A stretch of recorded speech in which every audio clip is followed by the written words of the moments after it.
Eu sou Hildegard Schneider e líder de World Wide Wings. E aí vem o episódio 85 da minha série O Despertar da Noiva com o tema Rastreando o Êxodo por toda a Bíblia. Em 2016, meu livro didático em alemão, O Segundo Êxodo, foi publicado. E eu publiquei também alguns episódios sobre esse tema aqui no Despertar da Noiva, como os episódios 12, 13 e 14, O Deserto como Abrigo, o episódio 69, O Segundo Êxodo, o episódio 70, Preparando para o Segundo Êxodo, e na semana passada, o episódio A Qual Deserto Leva o Grande Êxodo. E sinto algo muito forte em mim que eu devo falar novamente sobre o Segundo Êxodo. Estou ciente de que muitos não sabem o que é o Segundo Êxodo. Não conheço nenhuma congregação que ensine sobre este assunto. E por que isso acontece? Muitas igrejas ensinam que o chamado Antigo Testamento não é mais válido para nós. Ou se ensinam, ainda não vivem de acordo com os ensinamentos de Yahvé. Por exemplo, eles não mantêm o Shabat ou as festas de Yahvé descritas em Levíticos 23. Também dizem que a congregação tomou o lugar de Israel. Com isso, eles não têm entendimento sobre as duas casas, a casa de Judá e a casa de Israel, e também não têm revelação dos planos de Yahvé para o fim dos dias com toda a casa de Israel. Como resultado, os irmãos não têm em mente este caminho escatológico do segundo grande êxodo prometido por Yahvé e, consequentemente, não se preparam, nem espiritualmente, nem fisicamente. E ao invés disso, eles são falsamente ensinados sobre um arrebatamento que poderia acontecer a qualquer momento. Se houvesse um arrebatamento pré- ou pós-tribulação, as profecias bíblicas sobre o segundo grande êxodo não seriam cumpridas. E a palavra de Yahvé é verdadeira. Ele conduzirá seu povo de volta à terra. Ele virá no fim da grande tribulação e nós encontraremos com ele nas nuvens. Veja também o episódio 8, o arrebatamento secreto. Ainda dá tempo para se preparar para o segundo grande êxodo. No entanto, apenas um remanescente se estabelecerá, e somente aqueles que têm essa esperança e conhecimento do êxodo partirão. Para termos uma troca, iniciei um grupo do Êxodo em uma rede social privada fundada por Ed Chumney. Se você quiser participar, me envie um e-mail para office@worldwidewings.de. Lá você receberá todas as informações necessárias. O segundo Êxodo, no fim dos dias, é mencionado em quase todos os lugares da Bíblia, e eu gostaria de mostrá-lo um pouco isto. Começaremos com a palavra do filho pródigo, que curiosamente também é chamada de parábola dos dois filhos em traduções mais recentes. O filho mais novo exige sua herança de seu pai. Assim que recebe a herança, ele se muda e desperdiça o dinheiro no exterior. Sem dinheiro, ele trabalha como criador de porcos e passa tanta fome que se arrepende e anseia com tristeza para voltar à casa de seu pai. Ele resolve confessar seu pecado a seu pai e pedir-lhe um emprego como um humilde trabalhador diarista. Quando ele realmente volta para casa, o pai fica tão feliz com o retorno de seu filho que mal deixa terminar e o acolhe imediatamente. Ele o veste e dá uma grande festa. Quando o filho mais velho, que serviu fielmente seu pai durante todo este tempo, reclama do comportamento de seu pai, o pai responde: Então lhe arrazoou o pai: Meu filho, tu sempre estás comigo, tudo o que possuo é igualmente teu. Lucas 15, 31-32.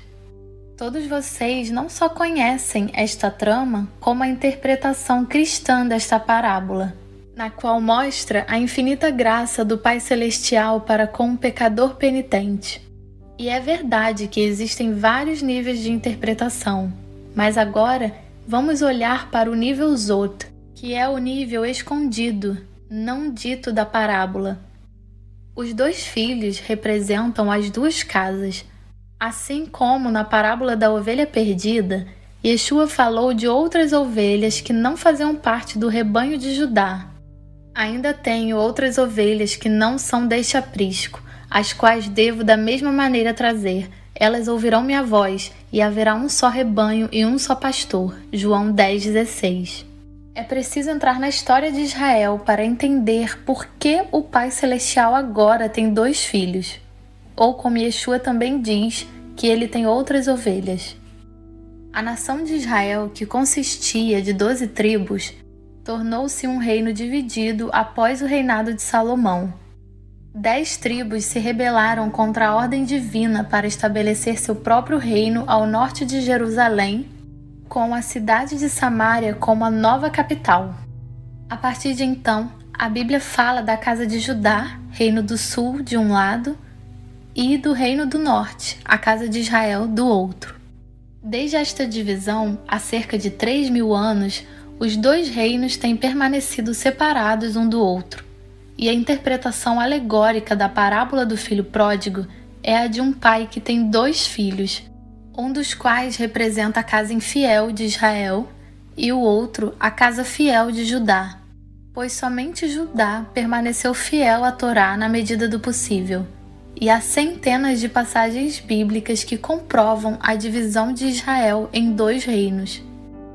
A casa de Israel se tornou apóstata e se rebelou contra a aliança de Yahvé.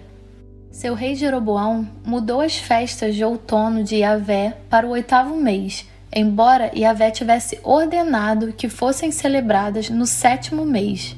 Jeroboão usou a desculpa de que o que importa é que celebramos as festas de outono. E ele montou mais 2 lugares de culto, Dan e Betel, que Yahvé não tinha ordenado desta forma. Yahvé enviou-lhes profetas algumas vezes para lembrá-los das maldições listadas em Deuteronômio como consequência da desobediência. Depois de terem ignorado e rejeitado todas as advertências de todos os profetas de Israel por cerca de 200 anos, o castigo final ocorreu. Sereis, pois, desarraigados da boa terra em que estáis entrando para dela tomar posse. Então Yahvé vos dispersará por todos os povos, de um extremo da face da terra ao outro. Deuteronômio 28, 63, 64. A casa apóstata de Israel foi arrancada de sua terra pelos assírios, espalhadas entre as nações do mundo, e perdeu sua identidade ali. A casa perdida de Israel foi expulsa de sua pátria por causa de seu comportamento impuro e sagrado. E esta herança, ainda hoje, é encontrada em muitas igrejas que ensinam que os mandamentos de Yahvé estão ultrapassados e inválidos e foram pregados na cruz por Yeshua. Como, por exemplo, eles celebram um dia de descanso diferente do dia dado, o Shabat. Yeshua e o Pai eram um, e Yeshua disse: Não penseis que vim destruir a lei ou os profetas. Eu não vim para anular, mas para cumprir. Mateus 5,17. E que conexão existe entre o filho pródigo que teve um rebanho de porcos? Os porcos são impuros, e impuro significa profano. O filho pródigo escolheu o impuro ao invés do limpo, e o profano ao invés do santo. É por isso que a fome severa o atingiu, e ele se viu entre os porcos. Assim como a casa perdida de Israel, que foi expulsa de sua pátria por causa de seu comportamento impuro e profano, a herança disso ainda hoje é encontrada na maioria das igrejas. Veja esta linha que vai desde a casa apóstata de Israel até as igrejas de hoje. Como, por exemplo, eles introduziram outras festas e outro dia santo, com a desculpa de que o importante é santificarmos um dia da semana, ou que todos os dias são santos. A sentença para a casa de Israel já expirou, e é por isso que muitos também estão despertando de sua cegueira, retornando à sua identidade e fazendo techuvá, ou seja, arrependimento, e voltando aos ensinamentos do Pai. O filho mais novo, então, representa a casa de Israel, as 10 tribos perdidas que deixaram a terra de Israel, desperdiçaram sua preciosa herança, a Torá, e com isso perderam também sua identidade. Eles literalmente acabaram entre os porcos, ou seja, levaram um estilo de vida impuro, não observando a Torá. E agora, depois que muitos que pertencem às 10 tribos perdidas, isto é, a casa de Israel, despertam, se arrependem e retornam ao ensinamento da Torá. Eles são esperados pelo pai, mas o filho mais velho, a casa de Judá, não se regozija. Há muitos rabinos que realmente afirmam que a Torá não é para os crentes gentios. E alguns judeus messiânicos também afirmam que os cristãos não têm que manter a Torá, a santificação do Shabat, as festas e etc. Isso se dá ao fato de que alguns judeus messiânicos, muitos até renomados mundialmente, que são grandes professores da Torá, não têm entendimento sobre as duas casas. Para eles, todos eles são judeus, embora as escrituras falem claramente sobre as duas casas. A parábola do filho pródigo fala claramente do retorno da casa de Israel. A casa do Pai é onde o Pai Celeste faz habitar seu nome e onde sua casa está e onde ela estará de novo. Quando Yeshua usa o termo casa do Pai na parábola, ele está falando sobre a terra de Israel. E assim como o filho mais novo retorna à casa do Pai, também a casa de Israel voltará para lá no fim dos dias. E o que tem a ver a fome severa que invadiu a terra do exílio? Foi preciso esta fome para que o filho mais novo reconsiderasse sua situação. A época da tribulação de Jacó também afetará aqueles que pertencem à casa perdida de Israel. Assim como o filho pródigo perdeu sua prosperidade e ficou desamparado, as 10 tribos perdidas de Israel estão destinadas a sofrer o mesmo destino. No final, sua única esperança de sobrevivência será retornar à casa de seu pai, Eretz Israel. Este será um grupo purificado de retornados, mas será um resquício. No fim dos dias, um remanescente retornará de ambas as casas, a casa de Israel, aqueles que foram enxertados, e a casa de Judá. Ainda que agora o povo de Israel seja tão numeroso como os grãos de areia da praia do mar, somente alguns retornarão.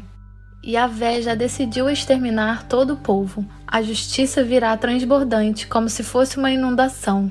Isaías 10, 22. Estarei dando continuidade a este tema, mesmo que entre ele fale novamente sobre outros temas. Sejam todos ricamente abençoados.